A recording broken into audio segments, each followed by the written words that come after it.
नमस्कार दोस्तों, मेरा नाम है विमल सिंह बालाजी स्टडी अड्डा में आप सभी का स्वागत है।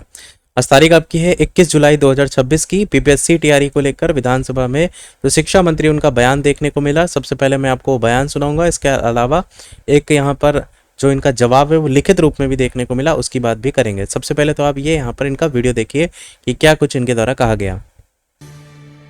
मुख्यमंत्री जी ने कुछ ही दिन पूर्व 1 लाख शिक्षकों की बहाली अगले 5 साल में करने का निर्णय लिया है और हम लोग इसी महीने टीआरई 4 की अधियाचना भेजने वाले हैं।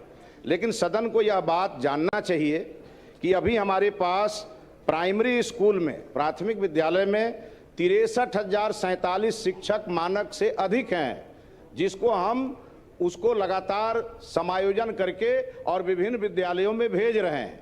और जो कमियां हैं उसकी पूरी सूची बना ली गई है पूरे राज्य भर की, और वो इसीलिए थोड़ा विलंब भी हुआ टीआरई 4 का भेजने में, चूंकि पूरी तरह प्रामाणिकता से जितने विषयों में जिन शिक्षकों की कमी है वो जिलावार पूरा आंकड़ा हमने जुटाया है। ये था इनका बयान, जहां पर इनके द्वारा क्लियर कहा जा रहा है कि हमारे पास शिक्षक सरप्लस हैं। अब जो स्थिति उत्तर प्रदेश में आपको देखने को सालों से मिल रही है, वही स्थिति धीरे धीरे बिहार में बनते हुए देखने को भी मिल रही है। और यही कहा जा रहा है पदों को फाइनलाइज किया जाएगा, फिर आगे टीआरई 4 वगैरह को लेकर के जो भी फैसला है वो लिया जाएगा। अब यहाँ पर बात करते हैं नोटिफिकेशन की। तो श्री इंद्रजीत प्रसाद गुप्ता जी हैं, माननीय जो सांसद वगैरह, तारांकित प्रश्न इन्होंने 18-3 करके है जो पूछा था, और इसका जवाब श्री मिथिलेश तिवारी जी हैं, माननीय मंत्री शिक्षा विभाग बिहार, इनके द्वारा दिया गया।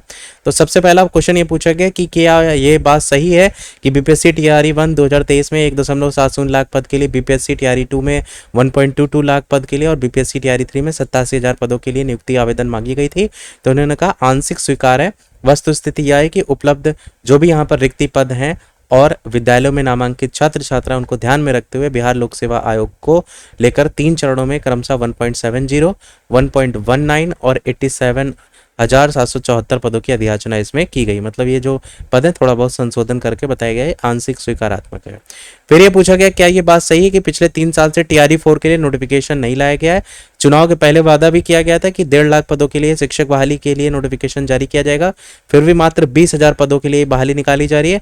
तो इसमें यह बताया गया जवाब जो शिक्षा मंत्री उनकी तरफ से कि वस्तुस्थिति यह है कि गत 2 वर्षों में शिक्षकों के स्थानांतरण के कारण कतिपय विद्यालयों में आवश्यकता से अधिक शिक्षकों का पदस्थापन हो गया है।